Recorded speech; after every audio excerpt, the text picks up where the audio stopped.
तो फाइनली ढूंढ ही लिया आपने। हाँ, मुझे उम्मीद थी आप ढूंढ लोगे। आज की इस वीडियो के अंदर मैं आपको बताऊंगा कक्षा 10 भूगोल, और इसके अंदर हम पाठ 2 कर रहे हैं। एनसीईआरटी की बुक आपकी, पाठ का नाम आपका है वन और वन्य जीव संसाधन। अब इस पाठ के अंदर, इस वीडियो के अंदर इस पाठ को बिल्कुल डिटेल के साथ में कराया जाएगा। तो चलो शुरू करते हैं, टाइम वेस्ट नहीं करते हैं। मैं हूं अजय और आप देख रहे हैं सीसीएल क्लास। चलो देखते हैं। वन तो वन होते हैं जंगल, जिनको बोलते हैं हम वन होते हैं, और वन्य जीव वनों के अंदर रहने वाले जीव, और संसाधन वो चीजें जो हमारी जरूरतों को पूरा करती हैं, वो संसाधन होते हैं, जैसा कि हम पाठ 1 में पढ़ भी चुके हैं। तो वन और वन्य जीव संसाधन मतलब जंगलों के बारे में जानना है, और जंगल में जो रहते जानवर है उनके बारे में हमें इस पाठ के अंदर जानना है। तो यहाँ पे 2 वर्डों का जिक्र आता है, एक होता है वनस्पति जात, एक होता है प्राणी जात। जात मतलब जातियां, ठीक है, जात का मतलब जातियां, और प्राणी देखो 2 चीजें हैं, वनस्पति मतलब पेड़ पौधे, प्राणी मतलब जीव जंतु। तो ये शब्द कई जगहों पे जिक्र आया है, वनस्पति जात और प्राणी जात क्या होते हैं तो पता होना चाहिए। जो पेड़ पौधे, जितने भी दुनिया भर में पेड़ पौधे पाए जाते हैं उनको बोलते हैं वनस्पति जात। जो जानवर पाए जाते हैं, जंतु पाए जाते हैं, उनको बोलते हैं हम प्राणी जात। ठीक है, चलो देखते हैं। अब क्या हुआ कि जानवर बहुत सारे थे, प्रजातियां इनकी बहुत सारी थी, और इतनी सारी जातियों को अलग अलग करना मुश्किल था। मुश्किल ये था कि बहुत सारी जातियां तो खत्म हो चुकी थी, लेकिन अब भी खत्म होती जा रही थी। सरकार ने इनको बचाने के लिए बहुत सारे कदम भी उठाए, और फाइनली पता लगाना चाहा तो उसके हिसाब से इन्होंने कुछ सीढ़ियां बनाई, कुछ तरीके बनाए कि हाँ किनको कितना ज्यादा खतरा है, किनको कितना ज्यादा बचाना पड़ेगा। और ये जो नाम दिए गए हैं ये अंतरराष्ट्रीय दिए गए हैं, अंतरराष्ट्रीय प्राकृतिक संरक्षण और प्राकृतिक संसाधन संरक्षण संघ IUCN, इसके द्वारा दिए गए हैं इन नामों को। तो पहले नंबर पे आती हैं सामान्य जातियां। जातियां तो जातियां होती हैं, मतलब कि जातियां बहुत सारी जातियां होती है, एक जाति 2 जाति, ठीक है, मतलब एक किस्म अलग किस्म, जैसे शेर चीता, तो ये 2 जातियां हुई। ऐसे ही शेर और दूसरा शेर, ठीक है, वो 2 जातियां नहीं है, वो एक ही जाति है। अब देखो सामान्य जातियां, वो जातियां, वो प्रजातियां, मतलब एक किस्म के वो जानवर, बहुत सारे जानवर कि वो कितने हैं, अगर वो नॉर्मल से हैं, ठीक है, मतलब जैसे इंसान है, ठीक है, कुछ और भी बहुत सारे जानवर हैं जो नॉर्मल लेवल पे पाए जाते हैं, चूहा हो गया। तो ऐसे जानवर वो होते हैं सामान्य जातियों के अंदर। पेड़ पौधों में भी ऐसा ही है, पेड़ पौधे नॉर्मल है, काफी मात्रा में है, तो वो सामान्य जातियों के अंदर शामिल होते हैं। अब आती है इन चीजों की बारी, ये जरूरी से जानना, संकटग्रस्त जातियां। संकट के अंदर ग्रस्त आ गई, ग्रस्त मतलब गिर गई, ग्रस्त का मतलब गिर जाना, संकट का मतलब खतरा, खतरे में गिर गई ये जातियां। मतलब ये वो जातियां थी जो खतरा, जिनके मतलब खत्म होने वाली थी, मतलब कगार पे थी वो खत्म होने के, बिल्कुल नजदीक आ चुकी थी वो खत्म होने के, खत्म होने ही वाली थी, बस थोड़ी बची थी, 10 20 50 बची होंगी। तो उनको स्पेशल ट्रीटमेंट चाहिए था, उनको बचाना था, तो उसके लिए कदम उठाए गए। तो उनको हमने रखा संकटग्रस्त जातियों के अंदर। लेकिन हमने देखा यार कुछ जातियां जो है ना, वो भी मतलब उनसे थोड़ी सी ज्यादा है, लेकिन वो ऐसे जैसे चल रहा है ना प्रक्रिया पिछले सालों में, तो उस हिसाब से तो वो जल्द ही संकट में आ जाएंगी, संकटग्रस्त जातियों के अंदर आ जाएंगी। उसको हम बोलते हैं सुभेग जातियां। क्या बोलते हैं? सुभेग जातियां। क्या समझे? संकटग्रस्त जातियां वो जातियां जो खत्म होने वाली हैं। सुभेग जातियां वो जातियां जो खत्म होने वाली हैं, लेकिन अभी नहीं होंगी, वो भविष्य में खत्म होने वाली जातियों के अंदर शामिल हो जाएंगी। तो उनको भी बचाना जरूरी था, मतलब कि इनकी भी संख्या काफी कम हो चुकी है।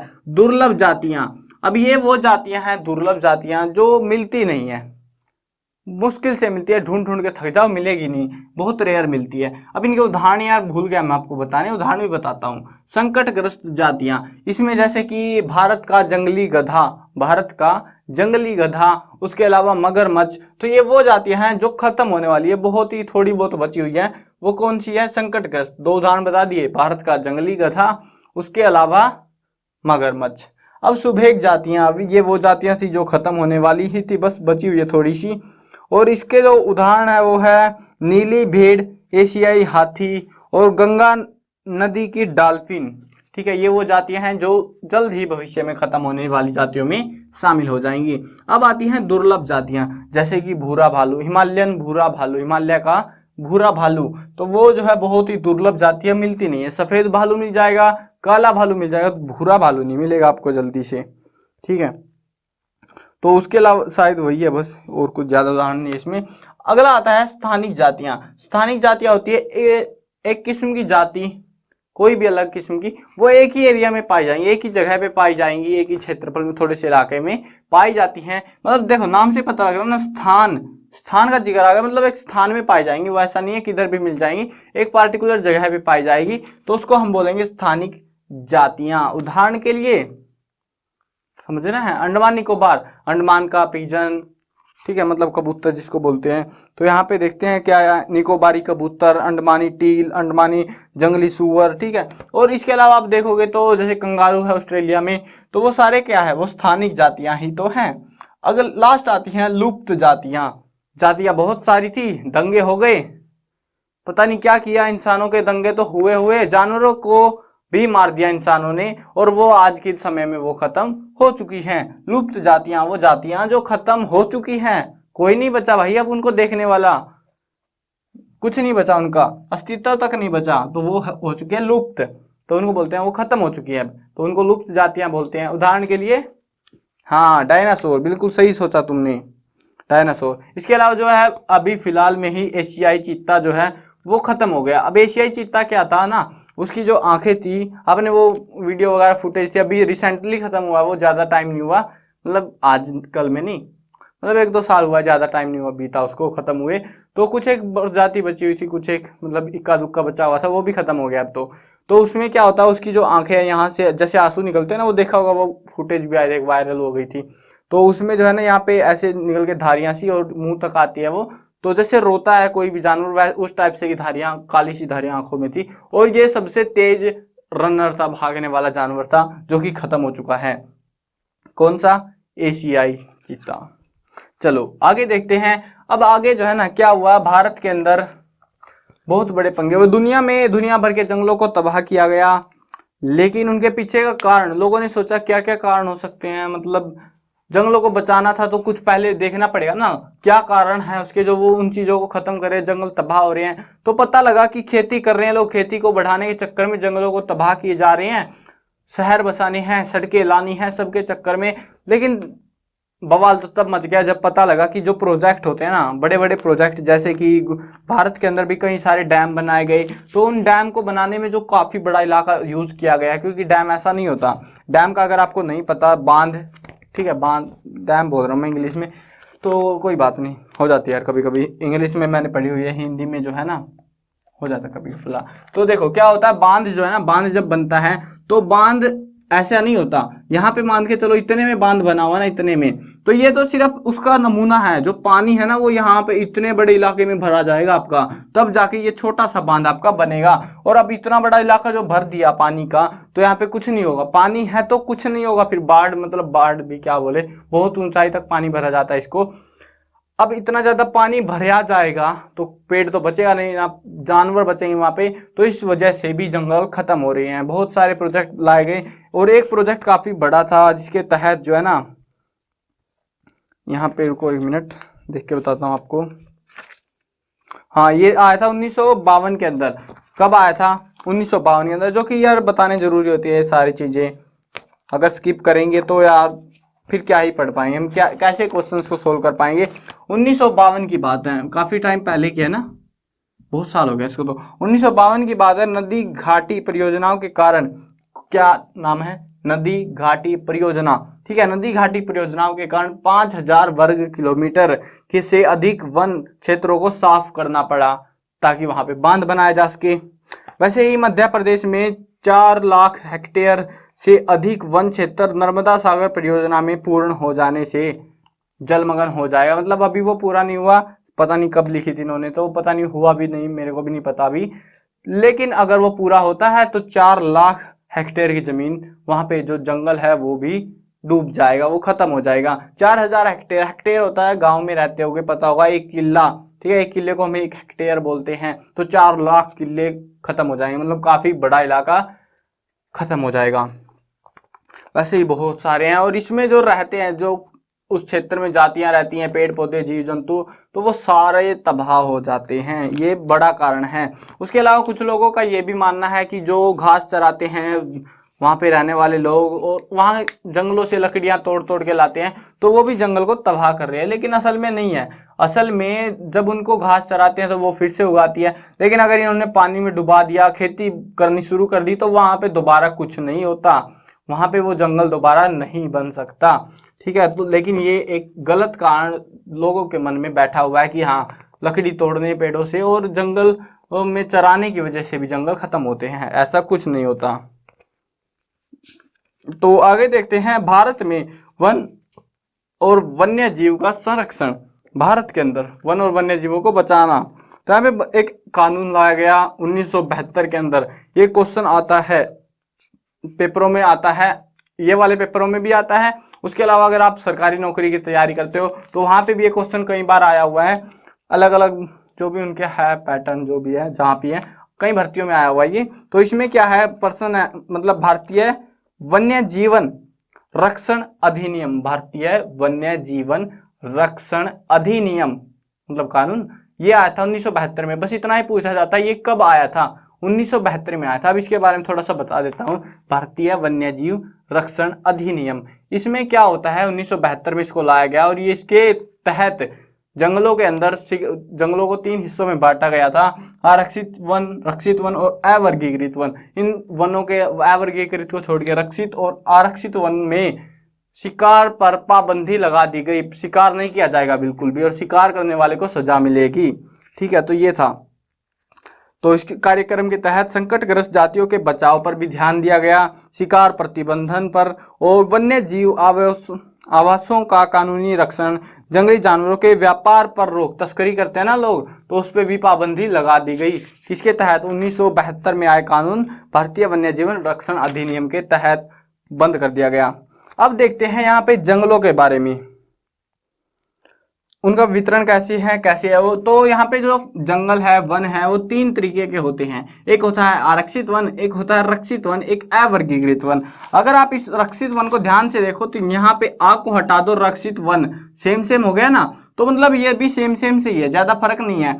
रक्षित वन और आरक्षित वन क्या होते हैं, आरक्षित वन जो है ना, वो उसका इलाका काफी बड़ा है। जो भारत के अंदर जितने भी जंगल पाए जाते हैं, वन पाए जाते हैं, उनका आधा इलाका, कितना, आधा इलाका आरक्षित वनों के अंदर आता है, जबकि 1/3 इलाका रक्षित वनों के अंदर आता है। अब बात यह है आरक्षित वन और रक्षित वन में कि आरक्षित मतलब उनको सुरक्षित रख दिया गया है, वो सुरक्षित है, वहां पे इंसान जा सकते हैं, ऐसा नहीं है जा नहीं सकते। वहां पे जो आदिवासी जनजातियां रह रही है, जातियां प्रजातियां, ठीक है, आदिवासी लोग रहते हैं, जानवर रहते हैं, रह रहे, कोई दिक्कत नहीं है, चलता रहेगा वैसे ही। तो वो है आरक्षित वन। और रक्षित वन वो है जहां पे से लोगों को भी निकाला जाता है और कुछ संकटग्रस्त जातियों को यहाँ पे रखा जाता है ताकि उनका रख रखाव अच्छे से किया जा सके। ठीक है, अब आखिरी पे आता है अवर्गीकृत वन। देखो, वर्गीकृत मतलब बंटवारा, मतलब सही से, अवर्गीकृत कोई सही से बंटवारा नहीं है। ठीक है, उस वन को इस वन का। अब ये वन कैसा होगा फिर, ये वन नहीं है, एक्चुअल में वन नहीं है। जैसे आपने देखा होगा कुछ एक मतलब कम्युनिटी, अमीर आदमी जो है काफी बड़े इलाके में 2-3 की हेक्टेयर में या फिर ज्यादा बड़े इलाकों में पेड़ों को उगा देते हैं, तो उनको ये लोग वनों में शामिल कर लेते हैं जानबूझ के, तो उसको हम अवर्गीकृत वन बोलते हैं। थोड़ा सा ज्यादा पंचायती जगह बची हुई है, उसमें पेड़ उगा दिए तो वो भी वर्गीकृत वन, अगर ज्यादा पेड़ उगा रखे हैं तो। ठीक है, तो ये सीन है। अब क्या हुआ था, समुदाय और वन संरक्षण। जंगल थे ना, जंगल जो थे भारत में, वो बहुत बड़ी तादाद में काटे जा रहे थे। जब रेलवे नामक चीज आई थी अंग्रेजों के टाइम में, तो उस समय में रेलवे को की लाइनें बिछाने के लिए, क्योंकि शुरुआत में लोहे की पटरियां नहीं होती थी, लकड़ी की होती थी, और उस लकड़ी के लिए पेड़ों को काटा जाता था, बहुत बड़ी मात्रा में जंगलों को तबाह किया गया। लोगों ने बहुत सारी हड़ताल की, आंदोलन भी किए, भड़काया। अब यहाँ पे क्या हुआ, वो तो चलो बात हो गया सो हो गया, अब भी सरकार सुधर नहीं रही। लोग, राजस्थान की बात है, अलवर की, अजमेर की, अजमेर है शायद, पता नहीं, अलवर कंफर्म नहीं है मेरे को, अलवर की, हाँ अलवर की है, अलवर की बात है। और वहां पे क्या हुआ था, वहां पे जो है ना एक इलाका था जहाँ पे मतलब एक पार्टिकुलर स्पीशीज पाई जाती थी, एक जाति पाई जाती थी एक तरह की, और वो जाति वहीं पे पाई जाती है ज्यादातर, और वहां पे पेड़ पौधे अलग अलग जातियों के बहुत सारे थे, और काफी बड़ा इलाका था, 1200 हेक्टेयर का। ठीक है, कितना बड़ा था? 1200 हेक्टेयर का इलाका था, जो कि 5 गांव में पड़ता था। 5 गांव में मतलब वहां की जमीन थी। तो वहां के लोगों ने क्या किया, वहां पे जो है ना, पता लगा कि यहाँ पे कुछ अच्छी चीज है, जैसे हीरा मोती कुछ निकल गया होगा, तो उसको जंगल को तबाह करने की सोची गई, प्लान बनाया गया, क्रेन व्रेन आ गई, सब कुछ। और अब जो है ना, तबाही से बचाने के लिए वहां के लोगों ने हड़ताल कर दी कि जंगल नहीं कटेगा, और फाइनली सरकार को उनकी बात माननी पड़ी। कैसे भी मनाई होगी वो मेरे को नहीं पता, बट हाँ फाइनली मुद्दा थम गया और वो जंगल सुरक्षित बच गया उन गांव वालों की वजह से। अगर वो गांव वाले बीच में नहीं आते तो वो जंगल तबाह हो जाता, वहां की जातियां तबाह हो जाती। वैसे ही हुआ था एक आंदोलन, चिपको आंदोलन। चिपको आंदोलन के अंदर क्या होता था, लोग जो है ना पेड़ पे जा जाके चिपक जाते थे, पेड़ को गले लगा लेते थे। अब ऐसा क्यों कर रहे थे लोग? हिमालय के अंदर पेड़ों की कटाई हो रही थी, अंधाधुंध कटाई हो रही थी, और ऐसे अगर कटाई होती रहती, बर्फ पिघलने लगा, बाढ़ आने लगी, जंगली जानवर मारे जाने लगे, कुछ गाँव में शिकार करने लोगों को आते, क्योंकि उनको छिपने के लिए जगह नहीं मिल रही, खाने के लिए जानवर नहीं मिल रहे, तो जो ताकतवर जानवर थे वो दूसरों का शिकार, इंसानों का शिकार करने लगे, और उसके अलावा वो जानवर भी खत्म होने लगे। तो लोगों ने सोचा ऐसे तो मतलब सिस्टम बिगड़ जाएगा। लोगों ने पेड़ों पे जा जाके चिपकना शुरू कर दिया, और जो भी पेड़ को काटने की बारी आती, पहले मेरे को काटो बाद में पेड़ को। उस वजह से सरकार को पीछे हटना पड़ा, और फाइनली पेड़ों को बचा लिया गया। किसके तहत? चिपको आंदोलन के तहत। एक आंदोलन आया, बीज बचाओ आंदोलन, और इस बीज बचाओ आंदोलन में क्या हुआ था, बीजों को बचाया गया। क्या? बीज तो बीज होता है यार, उसको क्या बचाना था? तो इसमें क्या होता था ना, इसमें जो है किसान जब आया था, एक औद्योगिक युग आया था, हरित क्रांति जिसको बोलते हैं, वहां पे बहुत सारी फसलें उगाई गई थी अलग अलग, उसमें रसायनों का प्रयोग किया गया, उर्वरकों का प्रयोग किया गया। तो वो जो है ना, शुरुआत में तो फायदा देते, ज्यादा बीज आते, लेकिन बाद में जमीन खराब कर रहे थे। तो उसको रोकने के लिए, उर्वरकों को रोकने के लिए बीज बचाओ आंदोलन का सहारा लिया गया। उसके तहत जो है ना, एक शुद्ध बीज, मतलब एक तो मिलावटी बीज उर्वरक वगैरह डाल डूल के बनाया, एक जो है शुद्ध बीज प्योर अपने आप जो हो रहा है उन्हें दो, तो वैसा बीज बचाने की पहल की गई। कहाँ पे? बीज बचाओ आंदोलन के तहत। तो ये था, उम्मीद है आपको ये पार्ट समझ में आया होगा। कहीं भी कोई डाउट बचा है तो मैंने वैसे बहुत फास्टली करा दिया, बट हाँ अगर समझ में नहीं आया तो बता देना मेरे को कमेंट में। बाकी चैप्टर पूरा हो चुका है आपका, कोई दिक्कत मुझे नहीं लगती कि आएगी आपको। सारे उदाहरण वगैरह भी आपको मैंने दे दिए हैं, समझा दिया है। तो बाकी इसके प्रश्न उत्तर और महत्वपूर्ण प्रश्न उत्तर इसके भाग 2 में मिलेंगे, तो उस वीडियो को देख सकते हो। और अगर आप हरियाणा बोर्ड से हो तो उसमें एक खास अपडेट है, वो मैं आपको उसी वीडियो में बताऊंगा। तो चलो वीडियो खत्म करते हैं। मैं कवर करने वाला हूँ क्लास 8, 9, 10, 11 और 12th क्लास की सभी सब्जेक्ट्स की video, Hindi medium English medium दोनों में होने वाली है, हर सब्जेक्ट। तो यार इंतजार किस बात का कर रहे हो? इस तरह में सब्सक्राइब का बटन है, सब्सक्राइब कर लो, साथ में घंटी आएगी उसको दबा देना, ताकि कोई भी अपडेट आपसे आपके टॉपिक सब्जेक्ट से रिलेटेड छूटने ना पाए।